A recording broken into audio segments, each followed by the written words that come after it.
Right. Hello, Greg Bagwell. What a great opportunity. Two old veterans of the Cold War, both former fighter pilots, now suddenly sort of grown up. You're head of the Air and Space Power Association. I do a fair bit of media work, but what a great opportunity just to canter over some of the issues that are in the air and space power domain as we go. The one I'd like to kick off with, because it intrigues me, is this whole F-47 issue. I think it was back last week. President Trump announced this next generation aircraft. It's the sort of next generation air dominance meant to replace the F-22.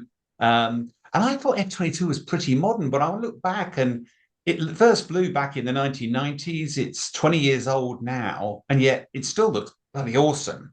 And you sort of look and go, okay, Boeing's won this 20 billion contract. What does sixth generation mean? What's he going to do better than the F-22? Is he going to pull more Gs? Is he going to go faster? And also, what about this name, F-47? Is it any coincidence it's the 47th president? I just wonder what your take on it all was. Yeah, well, hello, Sean Bell, and I mean, grown up. Yeah, let's not over exaggerate, but talking about growing up, I mean, it is somewhat amusing that the USAF had put the NGAD, the Next Generation Air Dominance Fighter, on hold until they came up with a cunning wheeze to name it after the current president's number. So yeah, but maybe we're not. Maybe we are the grown ups. Well, Um, there Go was on. people. There was a bit of talk, wasn't it, in the media trying to deflect that, saying it was a tribute to the P-47 Mustang that was, so vibrant. And also, it was something about the birthday of the United States Air Force as well. And you went, really? Yeah, I mean, the numbers game, even the naming game, is always fraught with all sorts of internal politics, and sometimes it's the chief's name of his first dog or something. Who knows? But I mean, in the UK, maybe people don't know this. We name our airplanes after weather phenomena, so that's been our thing for decades.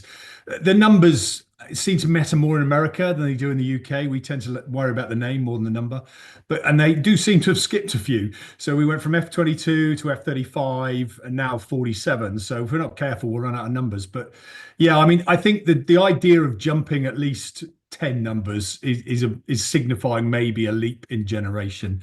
And I think a lot of people can get quite tied up about fourth, fifth, and sixth generation. What does it really mean?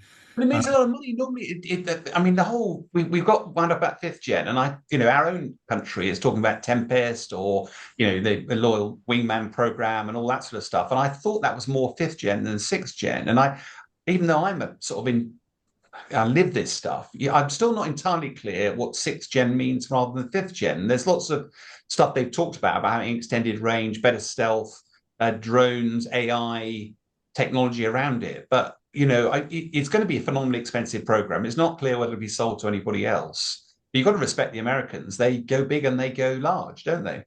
Yeah, I mean, no one should underestimate that this will be something a little bit special. But the F-22 is pretty special, based on the evidence that we've seen in tests and exercises. It is a dominant aeroplane. There's no doubt about it in an air-to-air fight. There are a few things that maybe are going to come out of this one. I mean, they're definitely looking about new adaptive technologies, surfaces that literally twist and rather than move. So we are potentially seeing a bit of a shift in the technology.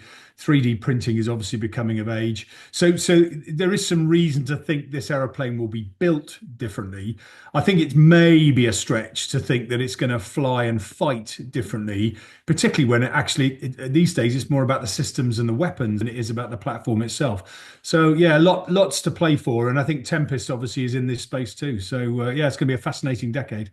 It's also it was manned, wasn't it? I was intrigued. There's long been a debate, and I found you and I probably been involved in this where you almost sound as if you're defending having manned aircraft, and you go, hang on a minute. First of all, there's been unmanned before they were manned. They've been around for a long time, and it takes a lot of weight and time and effort to put a man in the cockpit, a man and woman in the cockpit, a person in the cockpit. So it isn't something that the designers do lightly. But this one, it does look like another manned platform, but it also seems to be part of the system of systems. They are talking a bit like our loyal wingman about this F-47 being one element, but having other elements like drones or a family of stuff around it. Do you know anything more about that at all? Because it sounds intriguing. Yeah, the crewed uncrewed debate has been alive now for, well, since you and I were pilots, let's be honest. And there's always been a move or a desire to shift away from the human in the cockpit. And a lot of the argument for that has been costs. Because you've got to put an ejection seat, oxygen systems, it's extra weight, so that there's no good physical reason to put a human in the front of the airplane. The problem is the technology hasn't been good enough to replace the human brain, and I think we're now getting to the point where we think that crossover is beginning to occur. Although let's be brutally honest, we haven't cracked it in ships, trucks, cars, so the idea that we can now put it into a three-dimensional supersonic air-to-air dogfight is perhaps a bit of a stretch. But we are definitely heading the way now of having, uncrewed systems certainly assisting or playing their part in a constellation of platforms. So yeah, this one presumably will have that designed in from the outset, whereas others are having to adapt it as they go forward. So I think this is going to be the big change for this particular platform. Yeah, the other thing that intrigued me was that they talked about AI, and of course, there's a lot of discussion about AI in the world of commerce, not just in the military.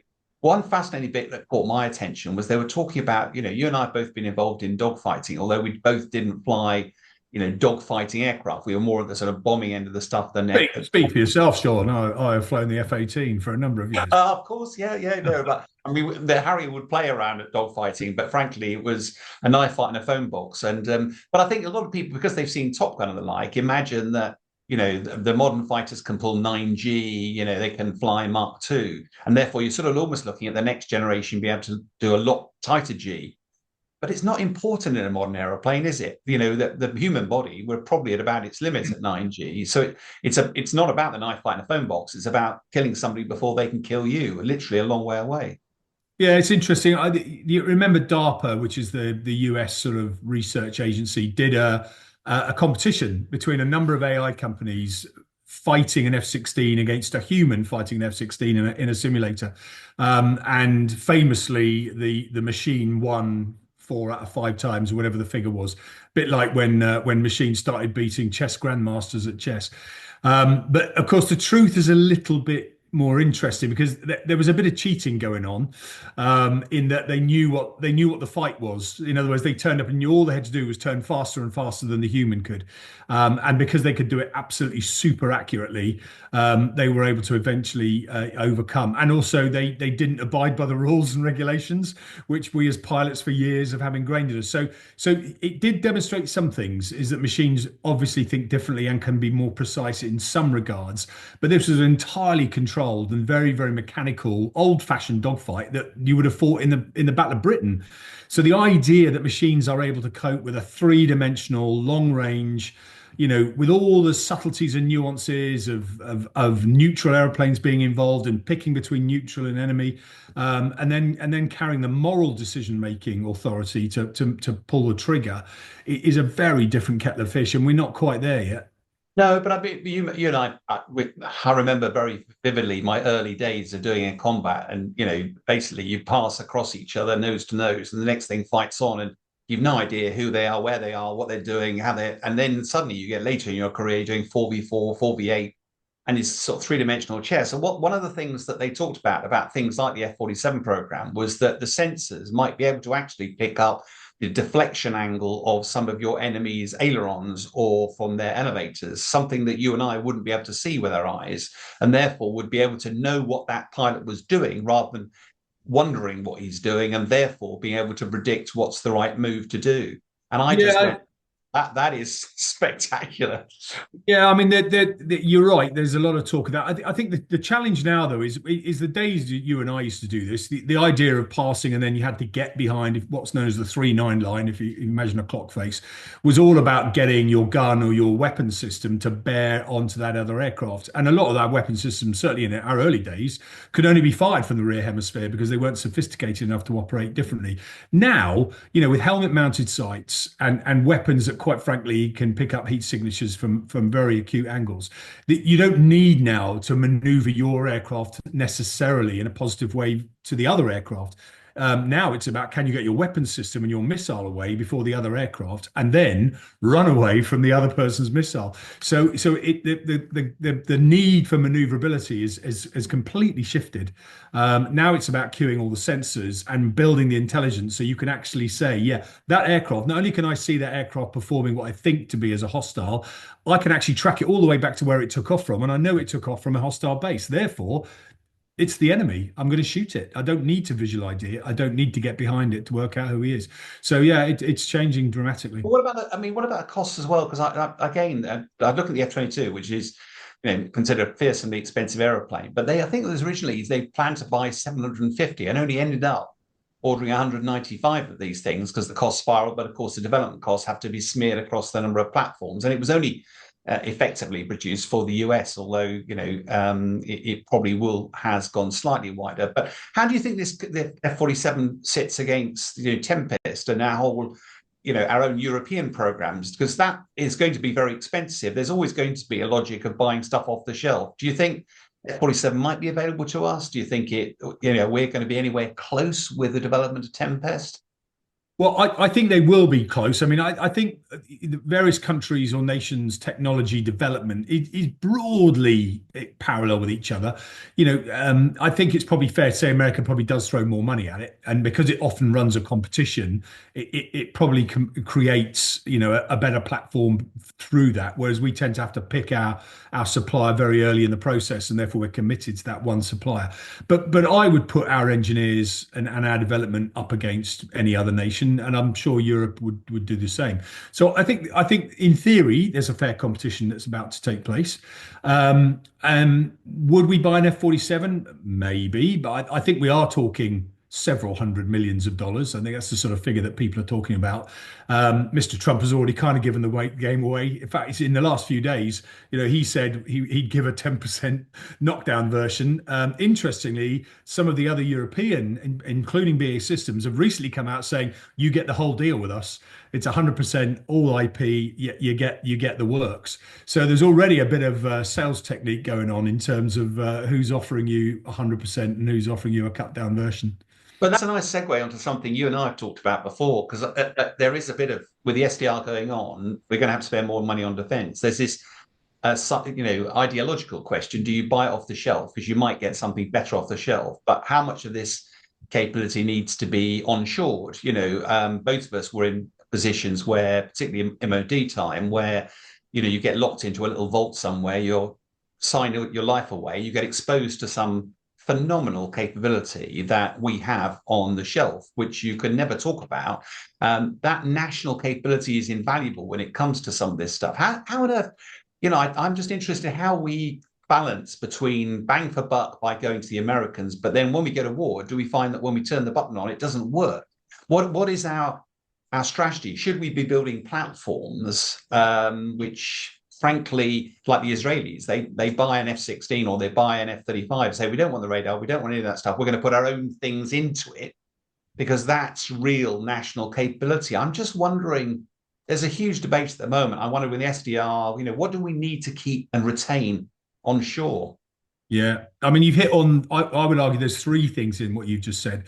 So let's talk about buying off the shelf. I mean, first of all, it's quite hard to buy something that advanced off the shelf because nobody makes it in case somebody might buy one. And the only nation that tends to buy things and build them in sufficient numbers that you, in theory, can go to the shelf and buy some is America. 3,000 F-35s is likely to be the production run minimum. So there's always the opportunity to go back 5, 10, 15 years later and buy another F-35 off the shelf. We've never done that in the UK. We build to order and sometimes that order only is allowed to take place because we're lucky enough that an export customer has bought 30 or 40. So we're constantly trying to run the production line on and keep the production line alive rather than commit to building so many airplanes in the belief that someone will come and buy them. So production run on Typhoon is in the hundreds, whereas an F-35 is in the thousands. So that's the first issue. Yeah, but pick up on that point. My concern here is that we've had 35 years of sort of wars of choice rather than wars of national survival. And the debate about military capability often gets hooked up on jobs and job creation and stuff like that. And the influence of the big primes, particularly BAE Systems, and quite rightly, it is a conversation that has to have. Now we're shifting back towards what feels like a war of national survival.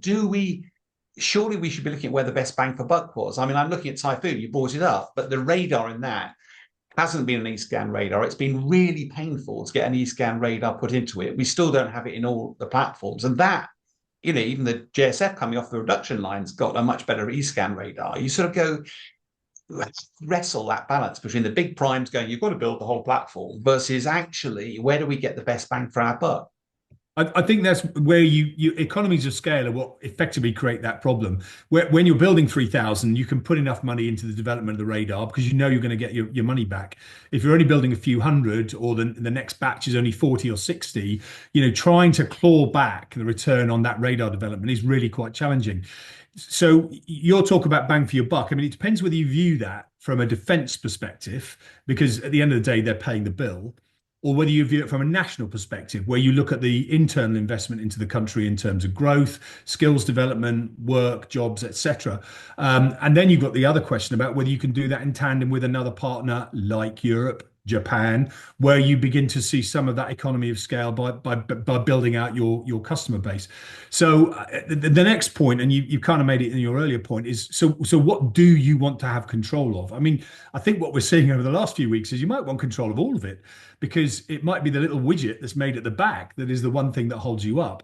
And if someone's able to control your software, your sensors, your weapon systems, then you really are becoming quite reliant. And although some people talk about kill switches and the ability to literally turn your system off, it might be as simple as just being in the queue for more of them. Weapons is a really good example. We buy a lot of our weapons from the States, and you end up in the queue. So when you order 500 or 1,000 new weapons, you might have to wait 2 years before you even get to the head of the queue, let alone for the time it takes to procure it. So having your own national capacity and sovereignty is equally important, particularly if you're in a situation where you might have to sustain a war for a long period of time. That weapons one, I think, is I mean, I was the requirements manager for a while on the Joint Ah, Strike. it was your fault. Yeah, wants to be like the Harrier, so it wants to be able to land vertical. That's why we got the B model, wasn't it? Yeah. But if you look at the weapons, it's a really, really good example that if we wanted to put our own weapons, so we have our, smart weapons, complex weapons program. It's all very well. We say, right, it's expensive to develop our own weapon, but we're going to put it on. But actually, we've got to get the program, which is an American program, to clear the carriage and release. They have a whole list of priorities. We are not near the top of it. So we not only have to wait till it tumbles up the list of priorities, but it's fiendishly expensive. And of course, what that does in effect is you can either buy an American bomb and it's already cleared. So it's cheaper because it's a cheaper per unit because they've built hundreds of thousands of them and it's already cleared, or you have a complete industry in Europe which spends a lot more money developing it and waits a long time and a lot more money. It's a really interesting commercial problem, isn't it, when you buy a platform that is essentially an American platform? Yeah, and it isn't even a commercial issue either. I mean, I'm telling a few secrets here. I don't think they are. I took the first delivery of the first F-35. As I was AOC one group at the time when we took our first delivery. I never saw the thing because it took too long until I'd already moved on. But I remember going to see it in build, and I remember talking at the time to the Americans about the profiling of the clearance process in the trials. And it was quite clear that things like Brimstone, Spear Cap 3, Meteor were going to be put to the back of the queue, that the primary customer, the American, was going to get all their bells and whistles done at the beginning of the process. And if I mean, you'll remember this, Sean. So this was sort of at the height of Afghanistan. At the time, it was believed that one of the most important things was a tactical data link to a forward air controller. And at the time, you can understand why they thought that. But the idea that we prioritized on F-35 a data link to a forward air controller and didn't prioritize the longer range, more advanced weapons is exactly the example of how we get the requirements a little bit wrong, or we have to wait for everyone else to get their requirements in first. And that's exactly where we find ourselves now. And America is actually a bit cute at slowing down, shall we say, And that's what, yeah, non-US weapon integration. Yeah, the urgent operational requirements. You and I were veterans, from the wars of choice. You'd suddenly be involved in a war, think, Christ, we need something different. This weapon we've got actually isn't working as well. We need an urgent operational requirement. We need to get that not only designed, built, but also cleared. Yeah. And of course, all of a sudden, if the logjam is your American partners that probably have their own priorities as well, it's really different. And I say, it does feel that when we were involved with wars of choice, I mean, most of your and my career, we joined in the Cold War, but most of the wars we were fighting, bluntly, we were fighting against a pretty inept military. So whether it was the Iraq War, we were more worried, bluntly, about our American air defenses when we were coming back to Kuwait, as I remember, rather than actually the Iraqi systems. Afghanistan hadn't got any credible air power, and therefore, it didn't seem to matter. Whereas if we're looking more towards wars national survival, genuinely fighting the Russian threat, seeing how Ukraine are having to respond really quickly to changes of requirement, I'm just not sure how that sits comfortably with a multinational US-led program. Yeah, well, it's definitely a challenge, and I think let's be honest, we're tied to the B model, and the B model is very much tied, therefore, to the U.S. Marine Corps, and the U.S. Marine Corps have a very tactical requirement for their platforms that drives them into a slightly different space than perhaps the USAF might. So that in itself also starts to create challenges depending on what model you buy. But I think also what we have learned in the Air Force is we tend to buy and procure our kit to take on the more advanced enemies. And then we dumb them down to fight the ones that are easier to fight. And we literally dumbed down our aircraft in the case of Iraq and Afghanistan to become effectively, very good adapted close air support aircraft when really they weren't. I mean, Harrier obviously was, but the Tornado wasn't primarily designed to do that role. But we ended up adapting it in order to do it. And I think that's the other question now about F-35 and Tempest. Are we going to dumb it down at times to do the sort of hard yard operations that you tend to do below warfare, or are we going to optimize them and prioritize them to do the high end stuff? I think that shift is now happening. I think we all recognize now that it's important. The good news is the Air Force isn't bent out of shape as the British Army is, who have been procuring kit to fight a counterinsurgency type warfare and are now struggling to adapt back into a full on peer on peer. Yeah, I mean that's a probably one for another chat, because there is a huge debate, isn't there, about how you reconfigure a service, because even the Royal Air Force has probably got rather more air transport in its inventory than it needs, because that was for a day when we needed to travel to the operation rather than actually configuring ourselves in the tip of the sword, which is largely the fighter fast jets. That there have been really low numbers of those today. The one that intrigued me, because this is quite topical at the moment, but shifting from sort of strategic in a way to tactical, this whole business about the war plans, are they war plans or are they war strategies or whatever?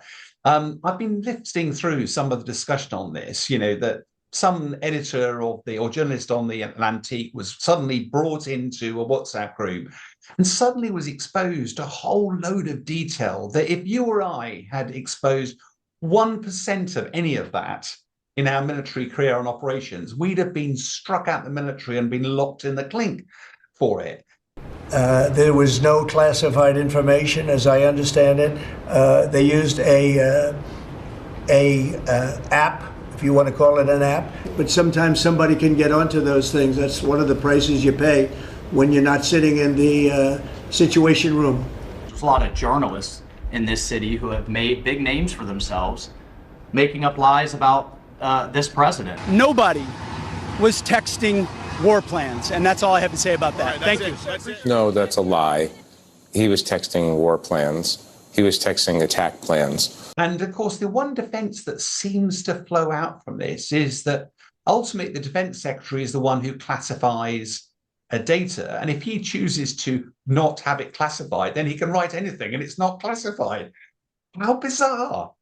Yeah, I mean, so we're talking about the Signal Gate, as it's been dubbed, and Signal is a slightly different app than WhatsApp. I'm sure you might have used it too on your travels, and it's allegedly a little bit better encrypted than WhatsApp, but it also, interestingly, can then self-delete, which is another complete issue for governments as to whether they should be maintaining their records in an open and honest government. But that's a separate question. I think the idea that times over a target in a hostile country that you're about to attack, that you know has air defense weapons, is not classified information, is ridiculous. If you and I had been the leader of that package and we found out 2 hours before we were due to go that someone had given away the time on target, we'd have gone, right, well, I'm either going to go early or I'm going to go much, much later, because I'm not going to go on time, because that would be ridiculous. So yeah, the idea that, I mean, the number of excuses that have been put forward, oh, well, it was a mistake that we put the journalist on. Well, that's irrelevant. The fact the journalist was there is the fact that we found out. The fact they were actually doing it on an uncleared medium, because although Signal has been approved by this current administration in the US to do, private chat, that private chat did not give you the wherewithal to start releasing what is in fact top secret data. So the Center of National Intelligence in the US, which by the way is run by Tulsi Gabbard, makes it crystal clear that anything that gives a preemptive notice of an American attack is top secret.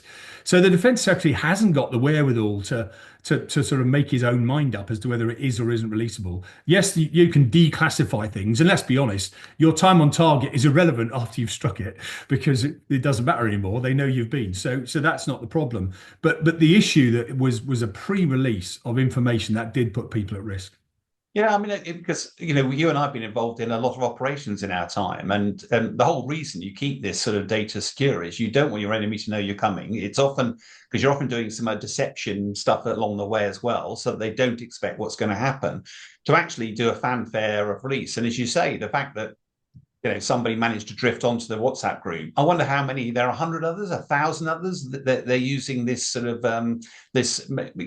app as a way of communicating. Just feels bizarre. And also for the international partners, we have Four Eyes, Two Eyes, all sorts of defense agreements about sharing intelligence. And it's not just about the intelligence; it's also how you get that intelligence, isn't it? So there's a lot of sensitivity about maintaining some sort of secrecies, top secret, various levels of security. And this seems to have all been compromised in an absolute heartbeat. And you've got the President of the United States, who under previous times would have absolutely pilloried anybody for doing anything like this, is now coming out and attacking the Atlantic journalist. And you sort of go, how do we get ourselves to this situation? Well, I mean, you and I spent every waking hour making sure that we kept this stuff secret, and I mean, it was drummed into us, and we all knew the consequences. I think what's fascinating in this particular case, because in my opinion, it sounds like yours too, this is an open and shut case. Classified data was put on something that you shouldn't have put it on. End of. Now the question is, okay, so what do you do to if you effectively not only punish the individuals who did it, and why do you punish them?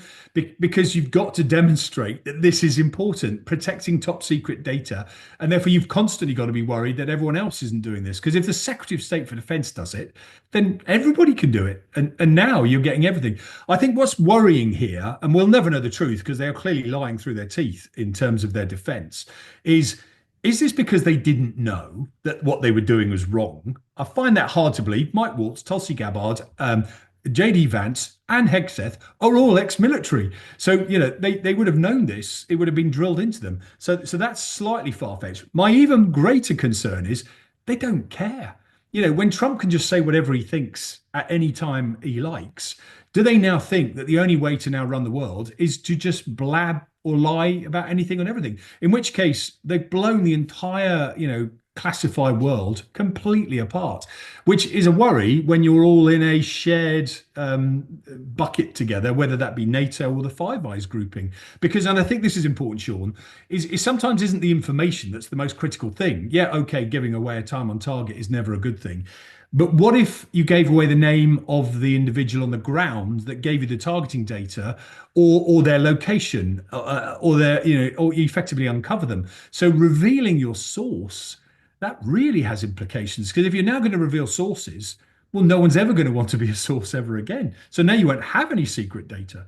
So the implications of this go far further than Mike Waltz accidentally getting his contact list wrong. But it's also, I think it's about accountability, isn't it? As you said, all of them had military experience. So, fessing up and going, this was a one-off, it was a mistake, there wasn't any actual damage done, it was a secure app, but it's, but actually just literally saying no, with no confidential information, it wasn't a problem. You sort of go, they're basically throwing out accountability, and that for our sort of relationships with the US, I think, there's a lot of, we're probably not for today, but there's a lot of talk about the future of NATO, and NATO is bound together both politically and militarily, but a lot of it is around sharing information, sensitive intelligence and the like. And if you're now your biggest partner, your biggest ally now seems to have some sort of cavalier approach to sensitive information, and particularly some of the sort of the statements that were made about European colleagues freeloading and exposing an absolute disregard for the values of having alliances that have endured for so long and have worked both ways. Let's be quite clear. It's not just freeloading. I wonder whether this is all part of America just gradually becoming more isolationist, more looking internally rather than externally. And the worry there is that, the man in the street, the American, might feel better off in his pockets in 4 years' time. But what impact has that on the world and global security, which has a profound implication longer term for America? Yeah, I mean, at the moment, you could argue this is America doing it to itself. So it's an internal issue, because it isn't. If they're going to give away that information, they might give away other information. On those raids, it looks like RAF Voyagers were providing gas to the Marine Corps US Navy aircraft. So they were involved in the strike. So we therefore had some skin in the game. It now transpires that I think on the 6th of March, when John Healey and Tony Radakin went to Washington, had a very high profile meeting, sat across the table from each other in the Pentagon, that Pete Hegseth's wife was in the room. And she is an ex-Fox News producer. I've seen the video. She's not being walked in as, here's my wife. She walks in quietly on her own and sits at the back. So, now, was she cleared? Did the UK delegation know? Was anything discussed that was classified? So, there is an awful lot of questions now about how, they might be, or we might be revealing secrets to them that we have now put in the pockets of people who shouldn't have them.